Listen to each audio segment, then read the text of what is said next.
خلاص حدود بقومك واليتود قائدنا يا حنون. بسم الله الرحمن الرحيم، والصلاة والسلام على أشرف المرسلين سيدنا نبينا محمد وعلى آله وصحبه أجمعين.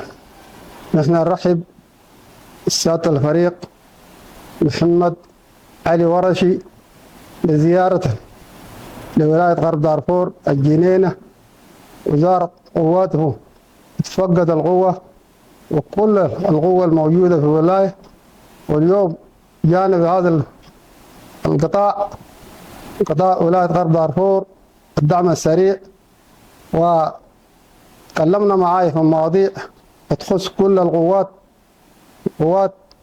ونحن برضه تكلم معانا وتكلمنا معاه، والحمد لله الأمور على ما يرام، الأمور كويسة وتمام، كل شغل تمام بإذن الله في هذه الولاية.